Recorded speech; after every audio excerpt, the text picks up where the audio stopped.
গল্পকথন by Kallol চ্যানেলে আপনারা শুনছেন হুমায়ুন আহমেদের লেখা রুমালি। আজ 10ম পর্ব। কি সুন্দর ঝকঝকে সকাল। অঞ্চলটাকে যেন আগের রাতে সাবান দিয়ে মাজা হয়েছে। চকচক করছে চারদিক। চারদিক থেকে সবুজ আভা বের হচ্ছে।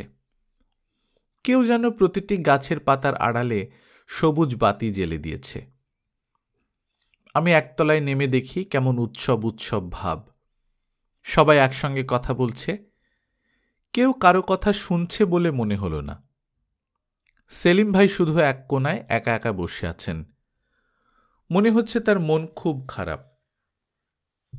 তিনি আমাকে দেখেই চোখ নামিয়ে নিয়ে কেমন শক্ত হয়ে গেলেন। ডিরেক্টর সাহেব বা তার স্ত্রী কাউকেই দেখলাম না। তারা বোধহয় ঘুম থেকে ওঠেননি। ওনার স্ত্রীকে দেখার শখ ছিল। মা খুব উৎসাহের সঙ্গে মৌলানা সাহেবের সঙ্গে গল্প করছেন। মার মুখ হাসি হাসি। হাদিস কুরআনের গল্প শুনে মার মুখ আনন্দে উদ্ভাসিত হবার কথা না। নিশ্চয়ই অন্য কোনো গল্প। মৌলানা সাহেবের কাণ্ড কারখানাও খুব অদ্ভুত।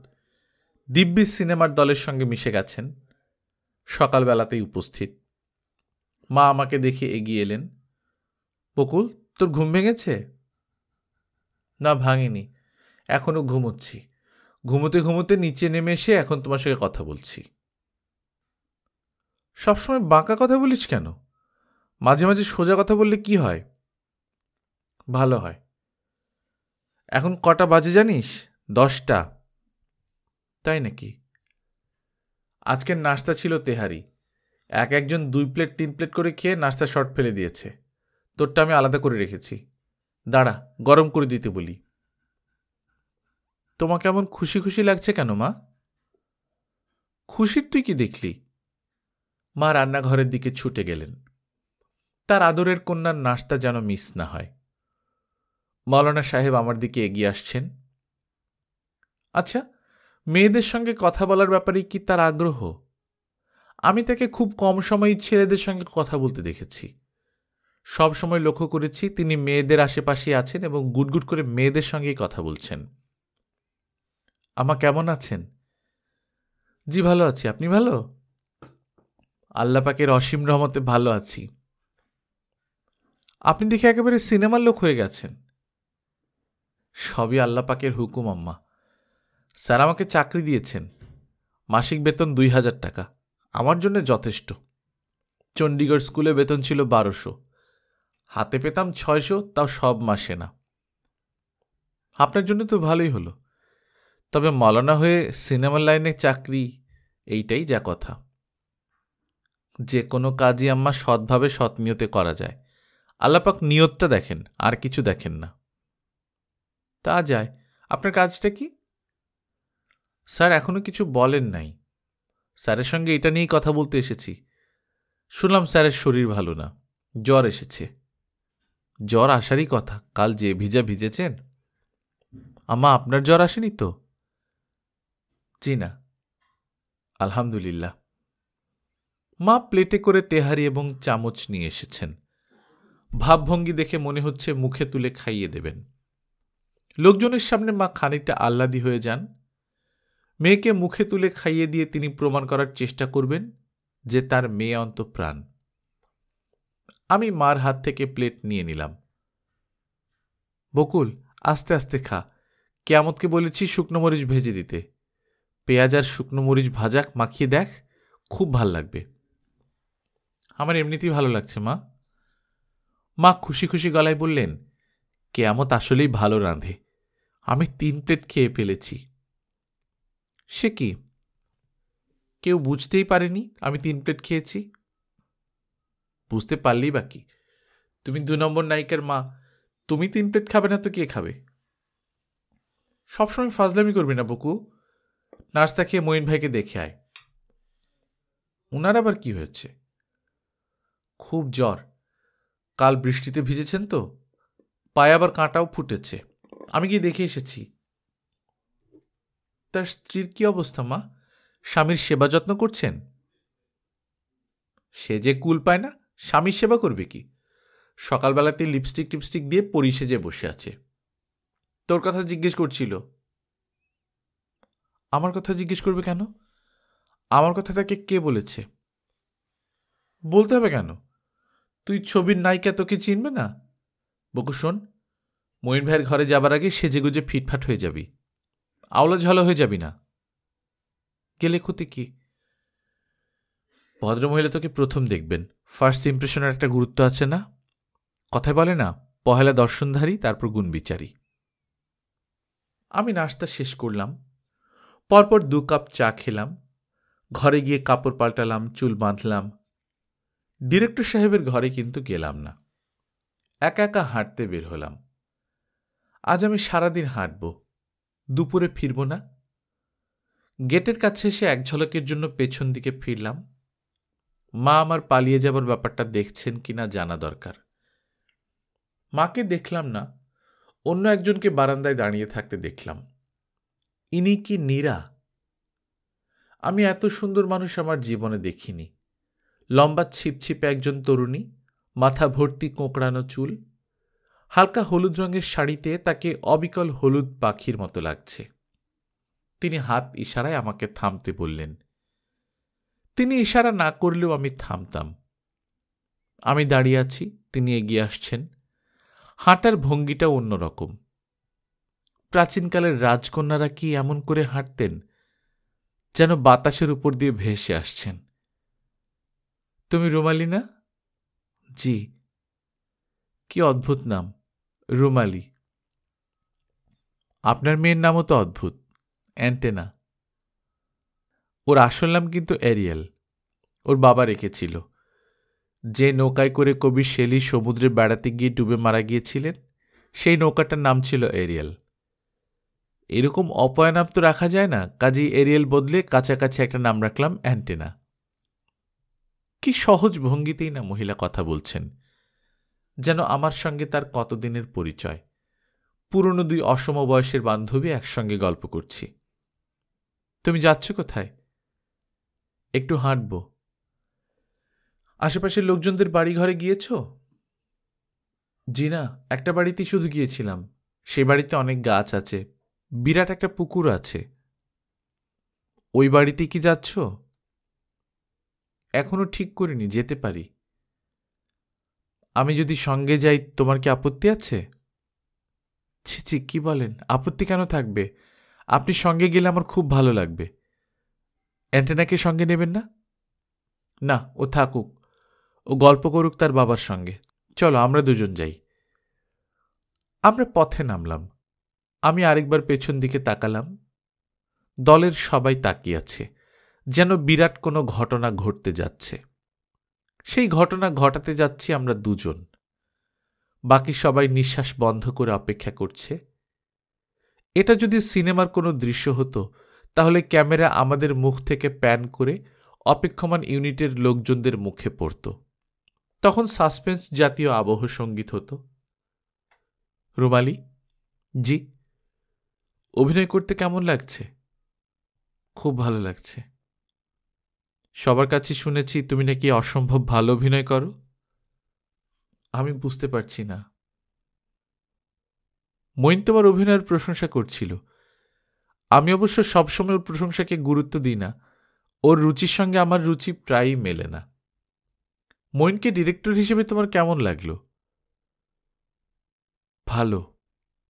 শুধু ভালো? খুব ভালো। অবশ্য আমি তো বেশি ডিরেক্টর দেখিনি। আমার মনে হচ্ছে তুমি খুব সাবধানে কথা বলার চেষ্টা করছো। বি ইজি, সহজ হয়ে কথা বলো। মানুষ হিসেবে মঈন কেমন? তাকে খুব কাছ থেকে দেখার সুযোগ পাইনি। নীরা হেসে ফেললেন, সুন্দর সরল হাসি। শুরু থেকেই আমি সাবধান ছিলাম, এখন আরও সাবধান হয়ে গেলাম। নীরা খুব সহজ মেয়ে না। মনের দরজা জানলা বন্ধ রেখে তার সঙ্গে কথা বলা যাবে না, আবার মনের দরজা জানলা খোলা রেখেও কথা বলা যাবে না। রুমালি? জি। তুমি তার সঙ্গে ভালো মতো মেশার সুযোগ পাওনি, কথাটা কি ঠিক বললে? তুমি তো ভালোই সুযোগ পেয়েছ, নিজের সুযোগ তৈরি করে নিয়েছ। আপনি কি বলতে চাচ্ছেন আমি ঠিক বুঝতে পারছি না। তিনি শান্ত গলায় বললেন, তোমরা কাশবনে শুটিং করতে গেলে, বৃষ্টি নামল। মঈন তার স্বভাব মতো বৃষ্টিতে রওনা হলো। অসম্ভব বৃষ্টিপ্রীতির কারণে যে সে কাজটা করল তা কিন্তু না, তার মধ্যে প্রচুর লোক দেখানোর ব্যাপার আছে। তাকে দেখাতে হবে সে যে ৮-১০ জনের মতো নয়, সে আলাদা। বুঝতে পারছো কি বলছি? জি। সে বৃষ্টিতে নেমে গেল, ভিজতে ভিজতে ক্যাম্পে ফিরবে, এই হলো তার পরিকল্পনা। সে কি তোমাকে বলেছিল এসো আমার সঙ্গে, আমরা দুজন একসঙ্গে ভিজতে ভিজতে ঘরে ফিরি? বলেছিল? জি না। কিন্তু তুমি চলে এলে তার সঙ্গে। কাজটা কি নিজের ইচ্ছায় করলে? জি। নীরা আবারও আগের ভঙ্গিতে হাসলেন। আমার হাত পা ঠান্ডা হয়ে গেল। আমাকে উনি অতল জলের দিকে টেনে নিয়ে চলেছেন। কাজটা করছেন খুব স্বাভাবিক ভঙ্গিতে। তার গলায় কোনো রাগ নেই। তিনি ছোট ছোট পায়ে হাঁটছেন, একবার দাঁড়াচ্ছেনও না। রুমালি, জি। তোমার ধারণা তুমি নিজের ইচ্ছায় বৃষ্টিতে ভেজার জন্য তার সঙ্গে রওনা হয়েছ। এই ধারণা ঠিক না। তুমি তার নিজের ইচ্ছায় আসনি, সে তোমাকে আসতে বাধ্য করেছে। এমন পরিস্থিতি তৈরি করেছে যে তোমার এছাড়া দ্বিতীয় পথ ছিল না। আমি নিজের ইচ্ছাতে এসেছি। কাশবনের ওখানে আর কোনো মেয়ে ছিল না, আমি একা ছিলাম। আর যারা ছিলেন তাদের সঙ্গে আমার তেমন পরিচয় নেই। একা থাকতে আমার ভয় ভয় লাগছিল। তুমি কাউন্টার আর্গুমেন্ট ভালো দাঁড় করিয়েছ। মঈনের সঙ্গে ঝড় এবং বৃষ্টিতে হাত ধরাধরি করে আসতে তোমার কি ভালো লাগছিল? ভালো লাগছিল, তবে আমরা হাত ধরাধরি করে আসিনি। আপনি কোথাও একটা ভুল করছেন। আমি ওনাকে অসম্ভব শ্রদ্ধা করি, এর বেশি কিছু না। তুমি তার প্রেমে পড়নি? আপনি খুবই অদ্ভুত কথা বলছেন। আমি মোটেই অদ্ভুত কথা বলছি না, তুমি অদ্ভুত কথা বলছ। তুমি খুব বুদ্ধিমতী একটা মেয়ে। বেশি বুদ্ধিমতী মেয়েদের প্রধান সমস্যা হচ্ছে তারা অন্যের বুদ্ধি খাটো করে দেখে। তারা সবসময় ভাবে পুরো পরিস্থিতি তার নিয়ন্ত্রণে। সবসময় তা হয় না। খুব বুদ্ধিমানেরাই বড় ধরনের বোকামি করে। তুমি একটা বড় ধরনের বোকামি করেছ। কোন বোকামি? এসো, ওই ছাতিম গাছটার নিচে বসে গল্প করি। হেঁটে টায়ার্ড লাগছে, আর মাথায় রোদও লাগছে। ছাতা নিয়ে আসার দরকার ছিল। আমার চায়ের পিপাসা হচ্ছে, তোমার হচ্ছে? জি। খুব ঠান্ডা এক গ্লাস পানি খেয়ে তারপর চা খেতে পারলে ভালো হতো, তাই না? জি। ঠান্ডা পানি এবং চা এখনই চলে আসবে। আমি বিস্মিত হয়ে তাকালাম। নীরা হাসি মুখে বললেন, আমি কোনো ভবিষ্যৎবাণী করছি না। ভবিষ্যৎবাণীর ক্ষমতা আমার নেই। তোমার সঙ্গে রওনা হবার আগে আমি সোহরাবকে বলে এসেছি যে ছাতিম গাছের নিচে আমি রুমালি মেয়েটিকে নিয়ে বসবো, তার সঙ্গে গল্প করব। তুমি ঠান্ডা পানি আর চা পাঠাবে। আমি চুপ করে আছি। ভদ্রমহিলা আমাকে ভালোই চমকে দিয়েছেন। তিনি এগুচ্ছেন তার পরিকল্পনা মতো। কি করবেন, কি বলবেন, সবই মনে হয় ঠিক করা। আমার সঙ্গে যখন বের হয়েছেন তখন বুঝতেই পারিনি তিনি পুরো ব্যাপারটা ছকে ফেলে রেখেছেন। আমরা গাছের নিচে বসে আছি এবং আমি দেখতে পাচ্ছি সোহরাব চাচা আসছেন। তার কাঁধে কাপড়ের ব্যাগ, সেই ব্যাগের নিশ্চয়ই ফ্লাস্ক ভর্তি বরফ শীতল পানি এবং অন্য ফ্লাস্কের চা। সুন্দর চায়ের কাপ, চিনির পটের চিনি, কয়েকটা নোনতা বিস্কিটও থাকতে পারে। রুমালি, জি। মঈনের চরিত্রের কোন দিকটি তোমাকে আকর্ষণ করেছে? আমি সেইভাবে কখনো বিচার করতে চেষ্টা করিনি।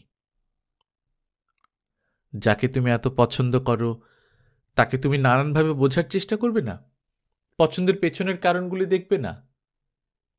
আমি কিছু বললাম না, চুপ করে রইলাম।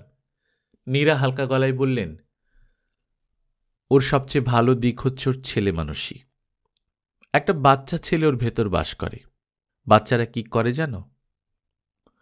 ওদের কিছু খেলনা থাকে, প্রিয়জনদের দেখা পেলেই সে তার খেলনাগুলো বের করে দেখায়। নিজের খেলনায় সে নিজে মুগ্ধ থাকে এবং চেষ্টা করে অন্যদের মুগ্ধ করতে। তোমাকে করেনি? কি খেলনার কথা বলছেন? তার খেলনার বেশিরভাগই হচ্ছে গল্প। যেমন ধরো 3টা পিঁপড়ার গল্প, একজনের পেছনে একজন যাচ্ছে। এই গল্পটি তোমাকে বলেনি? বলেছেন। একটা পিঁপড়া এবং হাতির গল্প? জি। যখের গল্প করেছে? যখ নিয়ে এসে ছবি বানাতে চায় এই গল্প? জি করেছেন। এইসব হচ্ছে তার খেলনা। আশেপাশের মানুষদের মুগ্ধ করার জন্যে এই খেলনা সে ঝুমঝুমির মতো বাজায় এবং সবাই মুগ্ধ হয়। একসময় আমিও হয়েছিলাম। আপনার মুগ্ধতাটা কি কেটে গেছে? মুগ্ধতা কেটে গেছে। মুগ্ধতার জায়গায় এখন যা আছে তার নাম করুণা। আমি তার প্রতি প্রবল করুণা বোধ করি। ও সেটা জানে। অন্যের ভালোবাসা যেমন টের পাওয়া যায়, করুণাও টের পাওয়া যায়। অবশ্য মঈন তেমন বুদ্ধিমান নয়। বুদ্ধিমান নয় বলেই কি পরিমাণ করুণা তাকে করি তা সে বুঝতে পারে না। ওর যে বুদ্ধি কম তাকে তুমি বুঝতে পেরেছ? যারা নিজের কাজে ডুবে থাকে বাইরে থেকে তাদের বোকা মনে হয়। মনে হচ্ছে তুমি তাকে বোকা বলতে রাজি নাও। সোহরাব চাচা পানি এবং চা নিয়ে এসেছেন। দৌড়ে এসেছেন বলে তিনি হাঁপাচ্ছেন। নীরা বললেন, তোমার স্যারের ঘুম ভেঙেছে? জি। কি করছে? কিছু করছেন না, শুয়ে আছেন। স্যারের জ্বর মনে হয় বেড়েছে। একজন ডাক্তার আনতে যাব। ঠিক আছে, যাও ডাক্তার নিয়ে এসো। চা ঢালতে হবে না, আমরা ঢেলে নেব। সোহরাব চাচা চলে গেলেন। নীরা চায়ের কাপে চা ঢালতে ঢালতে বললেন, তুমি আমাকে ভয় পেও না। আমার সঙ্গে সহজভাবে কথা বলো। আমি ভয়ঙ্কর কেউ না, আমি ভালো মেয়ে। কি পরিমাণ ভালো মেয়ে তা তুমি জানো না। আমি বললাম, আমি সহজ হতে পারছি না। আমার নিজেকে একজন আসামির মতো মনে হচ্ছে, যেন আমি ভয়ঙ্কর কোনো অপরাধ করেছি। আমাকে কাঠগড়ায় দাঁড়া করানো হয়েছে, আর আপনি আমাকে প্রশ্ন করছেন। তুমি কোনো অপরাধ করনি? জি না। আমার নিজের ধারণা তুমি ভয়ঙ্কর একটা অপরাধ করেছ। ঝড় বৃষ্টিতে তোমরা দৌড়ে একটা স্কুল ঘরে আশ্রয় নিলে, তাই না? জি। কতক্ষণ ছিলে সেখানে? খুব অল্প সময় ছিলাম। মাওলানা সাহেব প্রায় সঙ্গে সঙ্গেই আমাদের খুঁজে পেলেন। নীরা হাসি মুখে বললেন, আচ্ছা, মাওলানা সাহেব যদি আর একটু দেরি করে আসতেন তাহলে কি হতো? আমি চুপ করে তাকিয়ে আছি তার দিকে। তিনি চায়ের চুমুক দিচ্ছেন। দূর থেকে দেখে যে কেউ বলবে আমরা দুজন চা খেতে খেতে মজা করে গল্প করছি। তুমি কি তার হাত ধরতে, কিংবা আরো কিছু? চুপ করে আছো কেন? চা খাও। চা ঠান্ডা হচ্ছে। চাটা ভালো হয়েছে, তাই না? জি। সিলেটে আমার চাচার একটা চায়ের বাগান আছে, সেই বাগানের চা। কি সুন্দর ফ্লেভার। রুমালি? জি। শুনেছি তুমি খুব ভালো গান জানো। গান গাইতে পারি, তবে ভালো কিনা জানি না। শোনাও তো, একটা গান শোনাও। আলোচনাকে অন্যদিকে মোড় নিচ্ছে। মোড় নিলেও লাভ হবে না। তিনি আবারও মূল প্রসঙ্গে ফিরে আসবেন। এটা সাময়িক বিরতি। আমি ভয়ে ভয়ে বললাম, কি ধরনের গান শুনতে চান? এরকমভাবে বলছো যেন সব ধরনের গানই তুমি জানো। মাঝে মাঝে তব দেখা পাই, চিরদিন কেন পাই না, এটা জানো? জি না। তাহলে তোমার ইচ্ছে মতো একটা গান করো। আমি দেরি করলাম না, সঙ্গে সঙ্গে শুরু করলাম।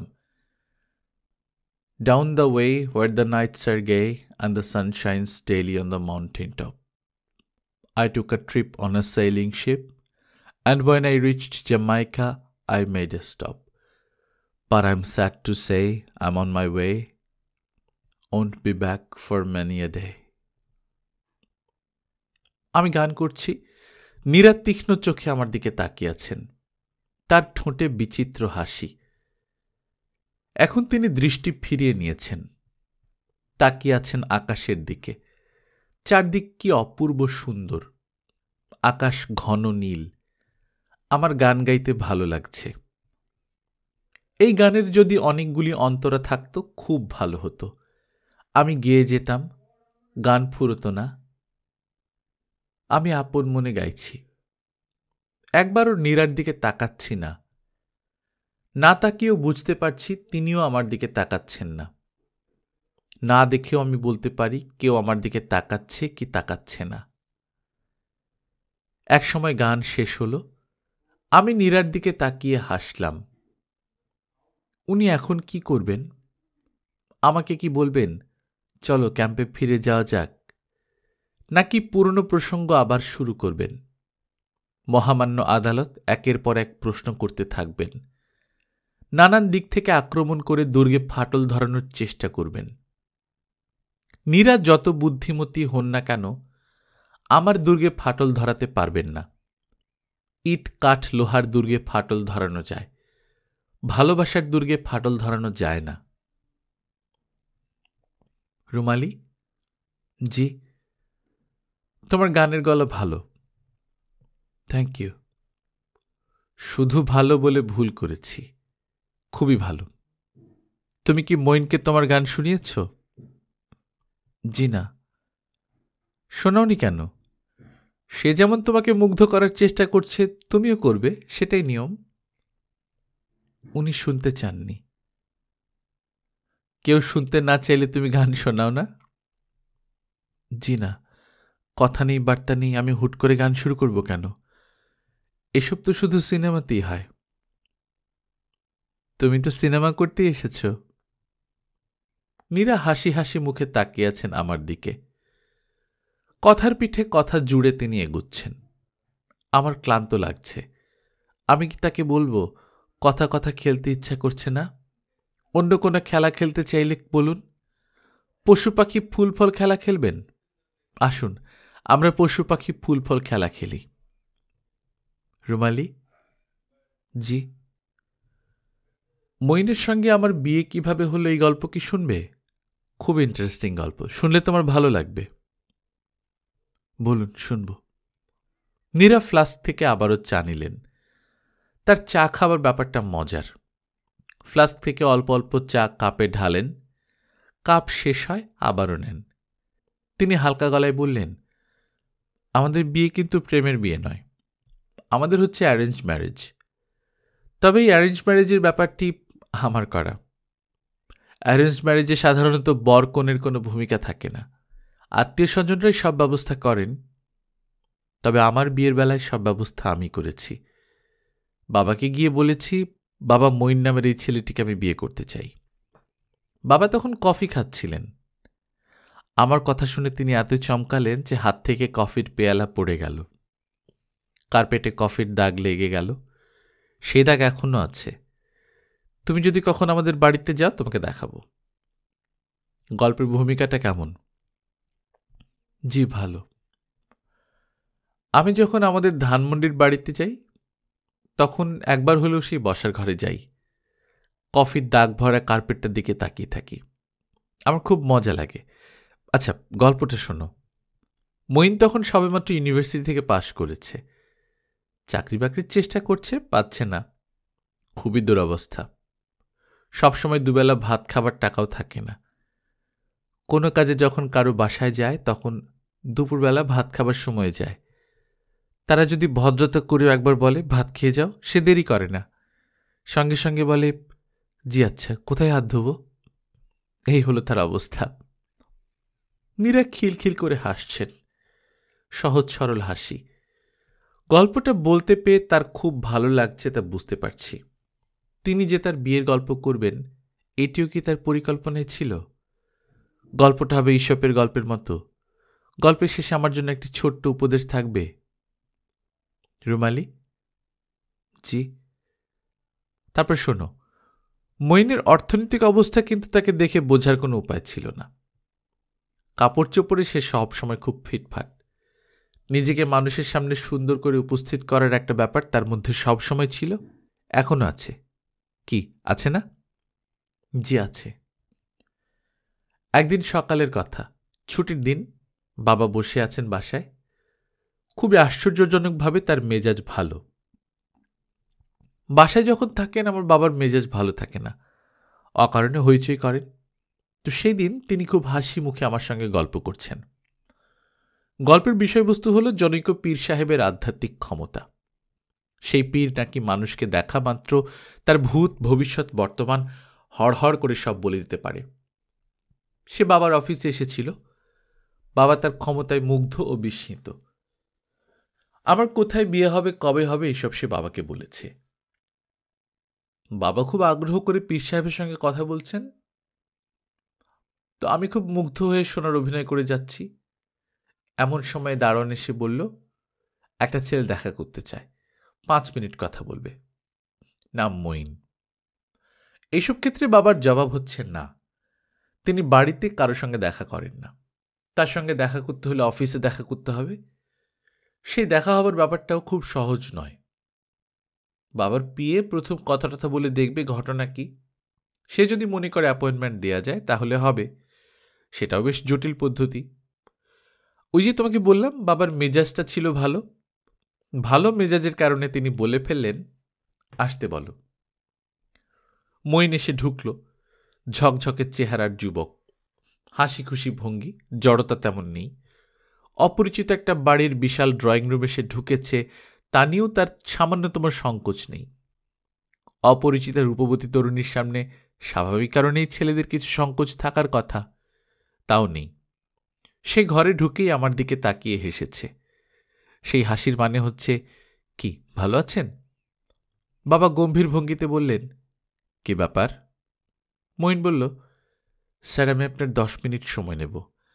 ঘড়ি দেখে 10 মিনিট, এর বেশি 1 সেকেন্ডও না। বাবা বললেন, তুমি দারোয়ানকে বলেছ 5 মিনিট, এখন 10 মিনিট বলছো কেন? স্যার আমি আপনাকে একটা গল্প বলবো। গল্পটা বলতে 7 মিনিট লাগবে। গল্পের শেষ 3 মিনিটে আমার বক্তব্য বলবো। আপনার কাছে কোনো চাকরির জন্য আসিনি বা ভিক্ষা করতেও আসিনি স্যার। দয়া করে 10টা মিনিট সময় দিন। বাবা বললেন, বসো। 10 মিনিট অনেক দীর্ঘ সময়। তোমার যা বলার 5 মিনিটে শেষ করো। আমি জরুরি কিছু কাজ করছি। মঈন তার গল্প শুরু করল। কোন গল্প জানো? তার বিখ্যাত যক্ষের গল্প। বাবা ভুরু কুঁচকে গল্প শুনছেন। বাবা পীর ফকির ছাড়া কোনো কিছুতেই বিস্মিত হন না। গল্প শুনেও বিস্মিত হচ্ছেন না। এমন উদ্ভট গল্প ছেলেটি কেন বলছে তা বের করার চেষ্টা করছেন। আমি অবাক হয়েই গল্প শুনছি। গল্প শেষ হলো। বাবা ঘড়ি দেখলেন, তারপর বললেন, তুমি এই গল্প আমাকে কেন বলছো? মঈন বলল, গল্পটি নিয়ে আমি একটা ছবি বানাতে চাই, 35 মিলিমিটার ফুল লেংথ ফিচার ফিল্ম। আপনি কি আমাকে সাহায্য করবেন? বাবা দীর্ঘ সময় মঈনের দিকে তাকিয়ে রইলেন। জীবনে এমন অদ্ভুত প্রস্তাবের মুখোমুখি তিনি সম্ভবত হননি। মঈন বলল, আপনার তো নানা ধরনের ব্যবসা আছে, ব্যবসায় টাকা খাটাচ্ছেন, ছবির ব্যবসা করে দেখুন। আপনি চাইলে আমি চিত্রনাট্য দিয়ে যাব। আপনি পড়লেই বুঝতে পারবেন, খুব সুন্দর গল্প। ভালো মতো বানাতে পারলে অপূর্ব হবে। এবং আপনি নিশ্চিত থাকতে পারেন আমি ছবিটা খুব ভালো বানাবো। ছবির ব্যবসায় আপনার হয়তো লাভ হবে না, ক্ষতি হবে, তবে দেশ একটা ভালো জিনিস পাবে। সামান্য আর্থিক ক্ষতি আপনার গায়ে লাগবে না। বাবা বললেন, এই অদ্ভুত প্রস্তাব নিয়ে তুমি কি শুধুই আমার কাছে এসেছ, না আরও অনেকের কাছে গিয়েছ? অনেকের কাছে যাইনি, কয়েকজনের কাছে গিয়েছি। বিত্তবানদের বাড়িতে চট করে ঢোকা যায় না, আর যদি ঢোকাও যায় তারা কিছু শুনতে চান না। বাবা বললেন, আমি শুনলাম তুমি 10 মিনিট সময় চেয়েছিলে, আমি 11 মিনিট দিলাম, এখন তুমি যেতে পারো। চলে যাব? অবশ্যই চলে যাবে। জি আচ্ছা। তোমার প্রফেশন কি ছবি বানানো? জি না, এখন পর্যন্ত কোনো ছবি বানাইনি, তবে ছবি বানানোর খুব শখ। পড়াশোনা? 2 বছর আগে ফিলসফিতে MA পাশ করেছি। চাকরি বাকরি করছো? জি না, কোথাও কিছু পাচ্ছি না। বিয়ে করেছো? জি না। আমার একটা উপদেশ শোনো, ছবির চিন্তা মাথা থেকে ঝেড়ে ফেলো, চাকরি জোগাড়ের চেষ্টা করো। রেফারেন্সের প্রয়োজন হলে আমি দিতে পারি। এখন তুমি যেতে পারো। মঈন উঠে দাঁড়ালো। আমি বললাম, চা খেয়ে যান। মঈন সঙ্গে সঙ্গে বসে পড়ল, যেন এই কথাটার জন্যই সে অপেক্ষা করছিল। আমি চা এনে দিলাম। উটকো গেস্টদের জন্য চায়ের সঙ্গে বাসি চানাচুর দেয়া হয়, তাই দেয়া হলো। বেচারা খুব আগ্রহ করে পিরিচের সব চানাচুর খেয়ে ফেলল। তার খাওয়া দেখে মনে হলো সে খুবই ক্ষুধার্ত। আমার এত মায়া লাগলো, বলার না। আমি বললাম, আপনি কি আরও কিছু খাবেন? কেক আছে, কেক দেব? মঈন বলল, জি আচ্ছা দিন। আমি কেক এনে দিলাম এবং সেদিন বিকেলেই বাবাকে বললাম, বাবা, তুমি হয়তো আমাকে কোথায় বিয়ে দেবে এ নিয়ে খুব চিন্তাভাবনা করছো, এমনকি পীর ফকির পর্যন্ত ধরেছ। তোমাকে একটা কথা বলি, মঈন নামের এই মানুষটাকে আমার পছন্দ হয়েছে। বাবার হাত থেকে কফির কাপ পড়ে গেল। এই হলো গল্প। গল্প কেমন লাগলো? ভালো। তোমার কাছে কি গল্পটা সিনেমাটিক মনে হয়নি? জি না।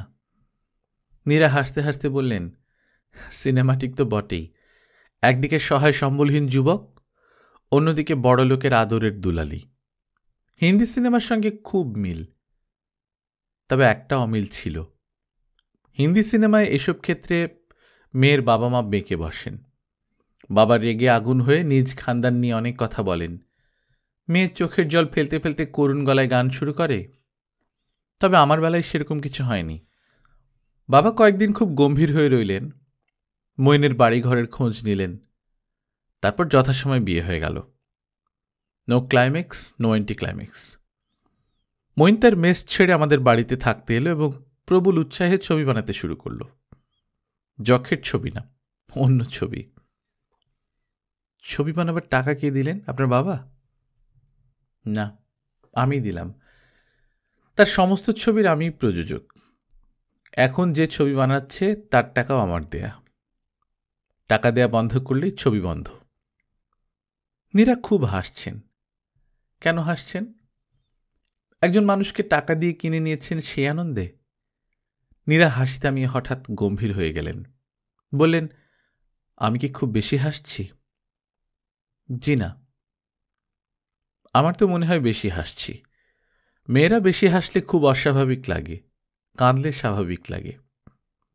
আমার সমস্যা হচ্ছে আমি কাঁদতে পারি না। তুমি কেমন কাঁদো? আমিও কম কাঁদি। That's good. কম কাঁদাই ভালো। চলো ওঠা যাক। নীরা উঠে দাঁড়ালেন। বললাম, ক্যাম্পে যাবেন? নীরা বলল, না, ক্যাম্পে যাব না। তুমি চলে যাও, আমি একা একা খানিক্ষণ হাঁটব। জি আচ্ছা। রুমালি, দাঁড়াও, তোমাকে একটা কথা জিজ্ঞেস করতে ভুলে গেছি। মঈন কি তোমাকে তার শৈশবের গল্প করেছে? কিভাবে সে এতিমখানায় মানুষ হয়েছে এইসব? জি না। ও, তুমি তাহলে এখনো প্রাথমিক পর্যায়ে আছো। তার পছন্দের বিশেষ বিশেষ মেয়েদের সঙ্গে সে তার ভয়াবহ শৈশবের গল্প করে। সহানুভূতি পাওয়ার জন্য এটা করে। তোমার সঙ্গে করবে, এমনভাবে করবে যে শুনতে শুনতে তোমার চোখে পানি এসে যাবে। বাসর রাতে সে তার ভয়াবহ শৈশবের গল্প আমার সঙ্গে করেছে। আমার চোখে পানি এসে গিয়েছিল। নীরা আবারও হাসছেন। আমি অবাক হয়ে তার হাসি মুখের দিকে তাকিয়ে আছি। তিনি হাসি থামিয়ে গম্ভীর হয়ে বললেন, মঈন তোমাদের সঙ্গে এক ধরনের খেলা খেলছে। অসুস্থ মানুষের অসুস্থ খেলা। সে যে অসুস্থ তুমি কি টের পেয়েছ? জি না। আমিও বুঝতে পারিনি। যখন বুঝতে পারলাম, করুণায় মন ভরে গেল। করুণাও এক ধরনের ভালোবাসা, তবে ক্ষতিকারক ভালোবাসা। এই ভালোবাসা মানুষকে অসুস্থ করে দেয়, আমাকে যেমন দিয়েছে। অসুস্থ মানুষের মতো তোমার সঙ্গে গল্প করছি, অকারণে হাসছি, এর কোনো প্রয়োজন ছিল না। তুমি তার প্রেমে পড়েছ, পড়তেই পারো। আমিও তো পড়েছিলাম প্রেমে। জানি না শুনি না একজনকে বিয়ে করার জন্য পাগল হয়ে গিয়েছিলাম। তুমি যদি হও তাতে দোষ কি? ভালো কথা। তুমি কি তাকে বিয়ে করতে চাও? আপনি সব কি বলছেন? আকাশ থেকে পড়ার অভিনয় করবে না রুমালি, অভিনয় ভালো হচ্ছে না। আমি তোমার চেয়ে অনেক বড় অভিনেত্রী। তুমি মাঝে মাঝে অভিনয় করছো, আমি সারাক্ষণই করছি। এখন এমন হয়েছে যে আমি কখন অভিনয় করছি আর কখন করছি না তা নিজেই জানি না। তুমি বুঝতে পারছো আমার কথা? জি না। মইনের মাঝে প্রায় সুইসাইডের টেন্ডেন্সি দেখা যায়। সে একা একা ছাদে উঠে যায়, ছাদ থেকে নিচে লাফিয়ে পড়বে, এরকম একটা পরিকল্পনা থাকে। আমি তাকে কি বলি জানো? আমি বলি, প্লিজ ডু দ্যাট, একটু সাহস করে লাফ দিয়ে পড়ো, এটা তোমার জন্য পরম শান্তির ব্যাপার হবে। আমি ধাক্কা দিয়ে তোমাকে ফেলে দিতে পারলে ভালো হতো, তবে আমি তা করব না। এই ব্যাপারটা তোমাকেই করতে হবে। নীরা নিঃশ্বাস নেবার জন্য থামলেন। আমি বললাম, এখন যাই? আচ্ছা যাও। ও, জাস্ট আ মিনিট। তোমাদের এখানে নাকি একজন মহিলা পীর আছেন, মানুষের ভবিষ্যৎ বলে দেন। তিনি নাকি বলেছেন চণ্ডীগড়ে কোনো ছবি হবে না, একজন মানুষ মারা যাবে। আমি তার সঙ্গে একটু দেখা করব। যে মানুষটা মারা যাবে সে মইন কিনা জিজ্ঞেস করব। তুমি কি তার বাড়ি চেনো? জি চিনি। আমাকে তুমি তার বাড়ি দেখিয়ে দাও। চলুন। তুমি মহিলা পীরের কাছে গিয়েছিলে? জি। তোমাকে কিছু বলেছিল? না, আমায় কিছু বলেনি। সে কি, তুমি তোমার ভবিষ্যৎ জানতে চাওনি? জি না। ভবিষ্যৎ জেনে নেবার এমন সুযোগ হাতছাড়া করলে এটা কিন্তু ঠিক না। নেক্সট টাইম তাকে জিজ্ঞেস করে জেনে নিও ডিরেক্টর মঈন সাহেব তোমাকে বিয়ে করবেন কি করবেন না। আমি নিঃশব্দে হাঁটছি। নীরা আমার পেছন পেছন আসছেন। আমি তার দিকে না তাকিয়েও বুঝতে পারছি তার মুখ হাসি হাসি। তিনি খুব মজা পাচ্ছেন। রুমালি, জি। আমার উপর খুব রাগ লাগছে? জি না। আমার ধারণা খুব রাগ লাগছে। তুমি শুধু শুধু রাগ করছো। আমি যা বললাম তোমার ভালোর জন্য বললাম। মন্দের জন্য যেসব কথা বলা হয় সেসব শুনতে খুব ভালো লাগে, আর ভালোর জন্য বলা কথা শুনতে অসহ্য বোধ হয়। আমার অসহ্য বোধ হচ্ছে না। আমি খুব আগ্রহ নিয়ে আপনার কথা শুনছি। আমি থমকে দাঁড়ালাম, হাত উঁচিয়ে মহিলা পীরের বাড়ি দেখিয়ে দিলাম। নীরা বললেন, থ্যাংক ইউ, তুমি এখন চলে যাও। তোমাদের ডিরেক্টর সাহেবকে বলবে যে আমার ফিরতে সামান্য দেরি হতে পারে, সে যেন অস্থির না হয়। আমি যখন তার আশেপাশে থাকি তখন সে আমার সামান্য অদর্শনে অস্থির হয়ে পড়ে। ডিরেক্টর সাহেবকে আমার খবরটা দিও। জি আচ্ছা। তুমি তাকে আপনি করে বলো না তুমি করে বলো? আপনি করে বলি। সে কি, এখনো তুমির লেভেলে নামতে পারোনি? তোমাদের মতো অবস্থা যাদের, তাদের সবাই তো তাকে তুমি করে বলে, সেটাই তো শোভন। আপনি আপনি করে তার প্রেম করা যায় না। প্রেমের জন্য একই সমতলে নেমে আসতে হয়, তাই না? আমি দাঁড়িয়ে আছি। নীরা জাহেদার বাড়ির দিকে যাচ্ছেন। কত সহজ ভঙ্গিতেই না যাচ্ছেন, যেন কিছুই হয়নি। নিশ্চয়ই তিনি জাহেদার সঙ্গে অনেক মজার মজার গল্প করবেন। আমার ক্যাম্পে ফিরতে ইচ্ছা করছে না। সোমেশ্বরী নদীটাকে কি একবার দেখে আসব? ভয়ঙ্কর স্রোত কি একটু কমেছে না বেড়েছে? এই নদীতে ঝাঁপ দিয়ে পড়লে সঙ্গে সঙ্গে ডুবে যাবার কথা তো না। স্রোত নিশ্চয়ই অনেক দূর পর্যন্ত ভাসিয়ে নিয়ে যাবে। নদীর পানিতে চিত হয়ে শুয়ে থেকে আকাশ দেখতে দেখতে সমুদ্রের দিকে যাত্রা। কেন জানি খুব ঘুম পাচ্ছে। মনে হচ্ছে আমি অনেক দিনের অঘুমো। শান্তিময় ঘুমের তৃষ্ণায় শরীর কাতর হয়ে আছে। ক্যাম্পে গিয়ে বিছানায় এলিয়ে পড়লেই আমি গাঢ় ঘুমে তলিয়ে যাব। কে জানে, সেই ঘুম হয়তো কোনোদিনই ভাঙবে না। ডাকবাংলোর সামনে পাপিয়া ম্যাডামের গাড়ি দাঁড়িয়ে আছে। তিনি তাহলে চলে এসেছেন। জালালের মাকে দেখতে পাচ্ছি, সেও এসেছে। সোহরব চাচাকে দেখছি, তিনি বক্তৃতার ভঙ্গিতে কে যেন বলছেন। তাকে ঘিরে কয়েকজন দাঁড়িয়ে আছে, মন দিয়ে বক্তৃতা শুনছে। তাদের মধ্যে একজন বুড়ো মতো ভদ্রলোক, তাকে আগে দেখিনি। তিনিও বোধহয় আজই এলেন। শুটিংয়ের দ্বিতীয় পর্যায়ে তাহলে শুরু হতে যাচ্ছে। শুরু হোক। প্রবল কাজের মধ্যে ডুবে যাওয়াটাই ভালো। ইউনিটের লোকজন ঝিমিয়ে পড়েছিল। পাপিয়া ম্যাডামকে দেখে ঝিমভাব কাটবে। আমি সবার চোখ এড়িয়ে নিজের ঘরে ঢুকে পড়লাম। বিছানায় শোয়া মাত্রই ঘুমের চোখ জড়িয়ে এলো। ঘুমিয়ে পড়ছি না অন্য কিছু, খুব শীত লাগছে, গা কাঁপছে। আমার ঘরের পাশেই কারা যেন হাসাহাসি করছে। কারা হাসছে? জালালের মা?